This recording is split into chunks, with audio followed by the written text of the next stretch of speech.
After years of silence and exclusion, she showed up unannounced at her grandmother's party, unaware that the truth hidden by the family was about to come to light.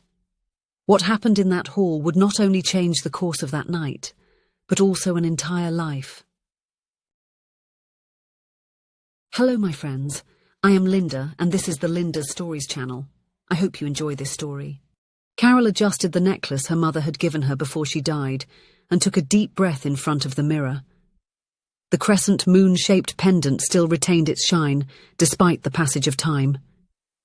It was one of the few objects that connected her to Daphne, aside from the memories that seemed more distant each day. Everything will be all right, she murmured to her reflection, trying to convince herself. The invitation to her grandmother Margareth's 70th birthday party didn't exist, at least not for her. For the past 2 years since her mother's death, Carol had stopped receiving calls for family gatherings. Her uncles had been clear. Her presence would only reopen wounds in her grandmother, who was battling depression after losing her daughter Daphne, Carol's mother. At the beginning, Carol tried to protest. "Grandma needs all of us right now, including me," she argued in vain. The decision had been made, and at 23, without her mother to defend her, Carol found herself gradually excluded from the family that remained. Now, standing at the entrance of the small party room rented for the occasion, Carol felt the weight of every day of those 2 years. The casual encounter with her cousin Amanda at the supermarket, 3 days earlier, still echoed in her mind. "Carol? My God, it's been so long!" Amanda had exclaimed, abandoning her shopping cart to hug her. "You've been missing!" "It wasn't me who disappeared," Carol responded with a sad smile. "I just followed the family's instructions." Amanda frowned, confused. "What are you talking about?" It was there, between shelves of canned goods and cleaning products, that Carol discovered the truth. Her uncles had not only pushed her away, they had lied to Margaret, saying that it was Carol who decided to distance herself, to deal with her own grief. "Grandma always asks about you," Amanda revealed. "Actually, on Sunday we are having a party for her 70th birthday. It's an attempt to cheer her up, you know. She hasn't been the same since... well, you know." Carol looked at the small package in her hands. Inside was a photo album she had prepared with care, images of 3 generations of women, her grandmother Margareth, her mother Daphne, and herself. Moments captured on beaches, at birthdays, and on simple Sunday afternoons that now seemed to belong to another life. With hesitant steps, she entered the hall. The decoration was simple, with silver balloons and arrangements of white flowers. Some tables were occupied by relatives that Carol recognized but who seemed older than she remembered. Ambient music played discreetly, but it couldn't hide the atmosphere of forced formality. And then, in a corner, away from the small commotion, was her grandmother Margareth.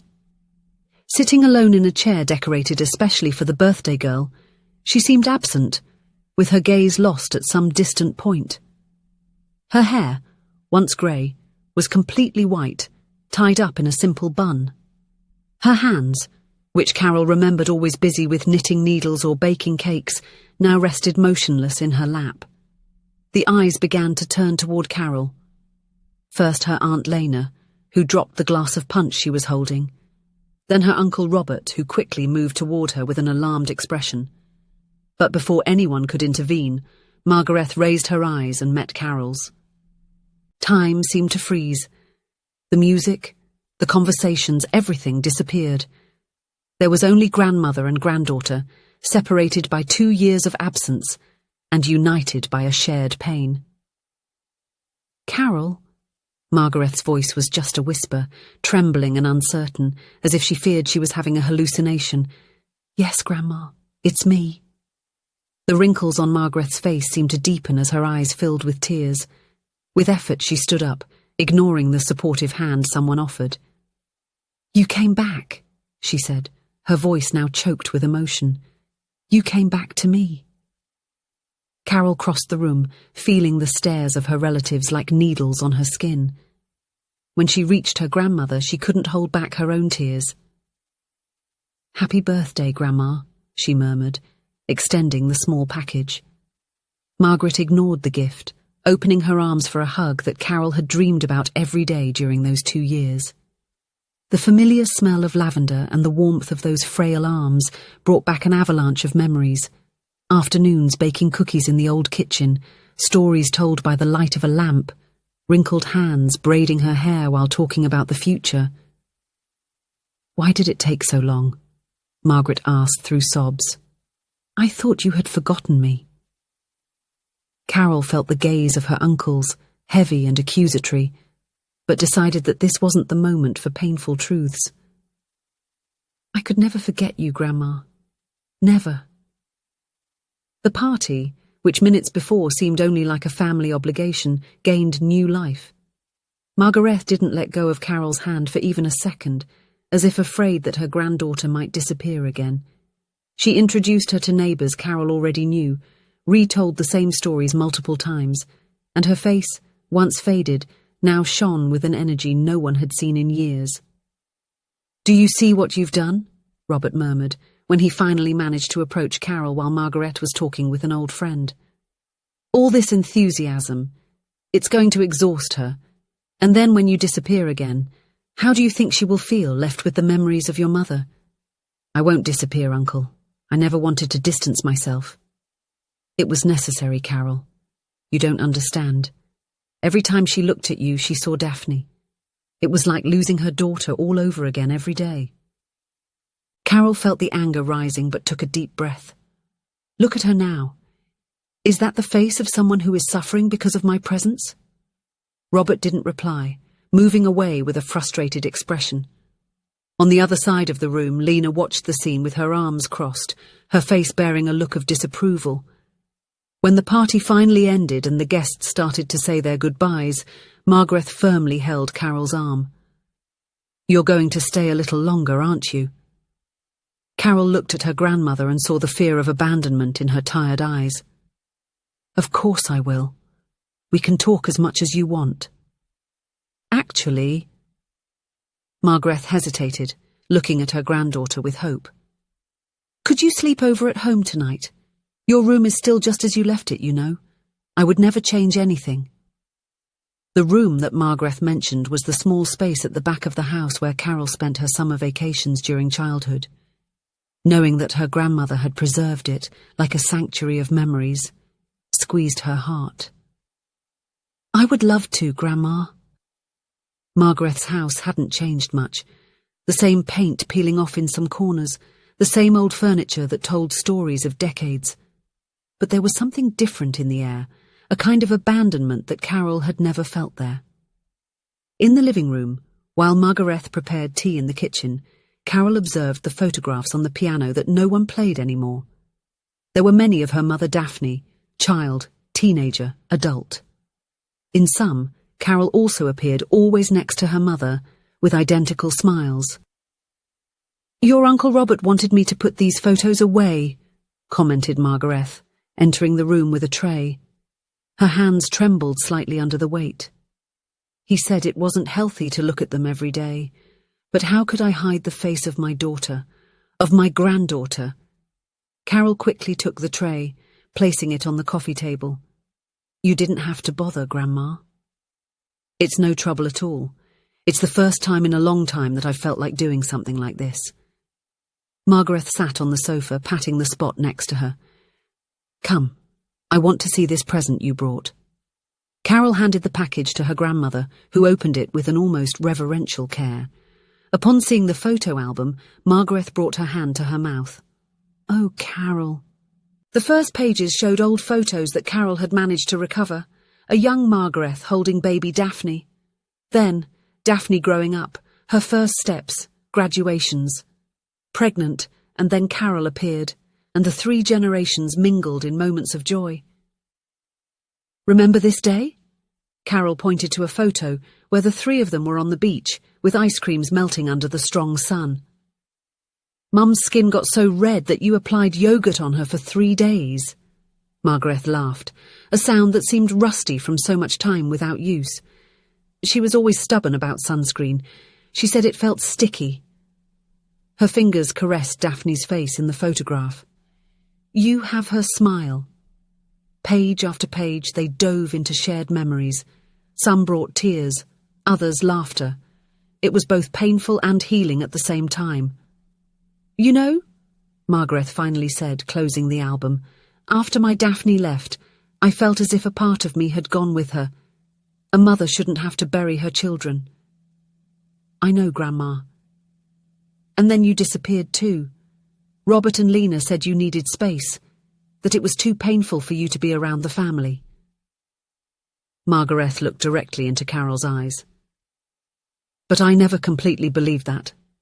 It wasn't like you. Carol felt a lump in her throat. They thought it would be better this way. For you. They were wrong, Margaret declared with surprising firmness. Losing Daphne was like having a hole opened in my chest. Losing you too was like having my right to breathe taken away.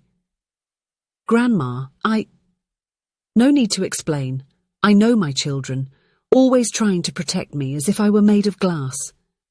She held Carol's hands between hers. But they didn't understand one thing. Mourning is not a disease we hide from. It's a path we need to walk, preferably together. That night, in the small back room, Carol lay on the single bed where she had spent so many nights of her childhood. The ceiling still had the same stains that she used to transform into animal shapes in her childish imagination. On the nightstand, a photo of her with her mother Daphne, both wearing ridiculous birthday hats, smiled at her.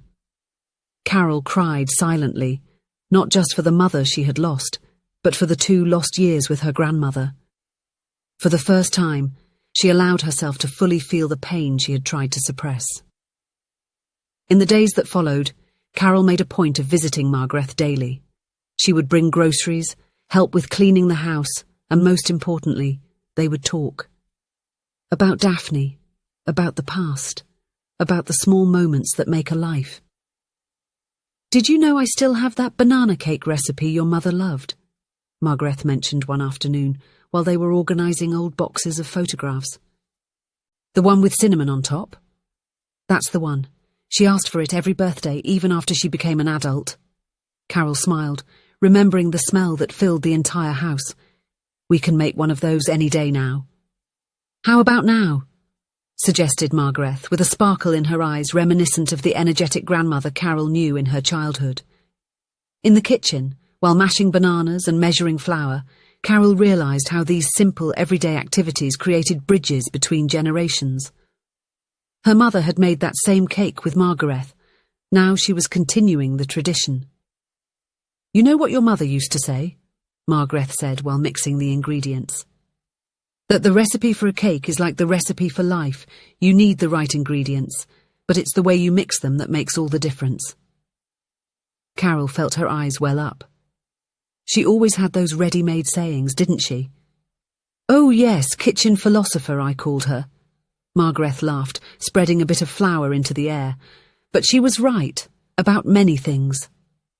The cake came out of the oven exactly as Carol remembered, golden on the outside, soft on the inside, with the perfect aroma of banana and cinnamon. As they ate still warm slices with coffee, Carol noticed that something was changing, not just in Margaret, who seemed more alive each day, but in herself as well. Grandma, Carol said, placing the fork on the plate, I need to tell you something. I'm thinking of moving. Margaret's face paled. Far away? Actually, I was thinking of moving closer. Maybe even here, if you don't mind. My lease ends next month and... Carol hesitated. I think it would be good for both of us. Margaret's relief was so evident on her face that Carol felt a pang of guilt for having caused that initial moment of panic. Oh dear, nothing would make me happier. Margaret reached for Carol's hand across the table. This house has always been too big for just one person. Not everyone received the news of Carol's move well. Robert showed up at Margaret's house the next morning, knocking on the door with unnecessary force. You can't just move in here, he declared, still standing on the doorstep. Mum needs peace, not someone bringing more responsibilities and memories. Robert! Margaret appeared behind Carol with an expression her granddaughter had rarely seen. "This is my house and Carol is my granddaughter. She is welcome here whenever and for as long as she wishes." "Mum, you don't understand." "No, you don't understand," Margaret interrupted him. "For 2 years I've lived half a life because I believed I had lost not just my daughter but also my granddaughter. Now I understand that those were choices made by you and Lena, not by Carol." Robert seemed shocked by his mother's firmness. "We were trying to protect you." "You don't protect someone from love, Robert. And Carol is part of the love that Daphne left in this world." Carol watched the scene, admiring the strength that emanated from her grandmother, a strength that had always been there, but had been temporarily obscured by grief. 3 months later, Margaret's house had come to new life. The living room walls had a fresh coat of beige paint, the curtains had been replaced, and the backyard, once neglected, now showcased organised beds of herbs and flowers. Carol had transformed the old office into her workspace, where she managed her graphic design projects. Margaret, in turn, had resumed her old hobby of knitting, now teaching the basic stitches to her granddaughter on winter nights. "Your mother never had the patience for this," commented Margaret one of those nights, watching Carol struggle with the needles. "She used to say her hands were too restless to keep repeating the same movements." "I think I inherited that from her," Carol laughed, untangling a complicated knot. "But I like trying." On a nearby shelf, the photo album Carol had given Margaret on the day of the party now had new pages, recent photos of the two of them together, building a new chapter of that family story. Lena and Robert eventually accepted the new situation, especially when they saw the transformation in Margaret. Gradually the Sunday lunches resumed, now in the renovated house, with the family gathered around the table where Daphne had grown up. One of those afternoons, while everyone was having dessert, Margaret lightly tapped the glass with a spoon, drawing attention. "I want to make a toast," she announced, raising her glass of juice.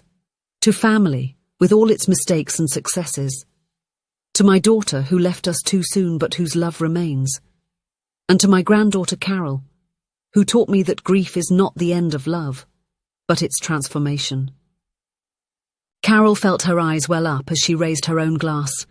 Around her, familiar faces, some still marked by past sorrows, others smiling with future hopes, formed the imperfect mosaic that was her family. At the centre of the table, as in so many other family meals, was the banana with cinnamon cake, made exactly how Daphne liked it. Its recipe would continue to be passed down, just like the stories, the photographs, and the love that Carol now understood was the only inheritance that truly mattered. If you enjoyed the story, please leave a comment with a rating from 1 to 5 to show how much you liked it. Also, watch the video that is now appearing on your screen. See you soon.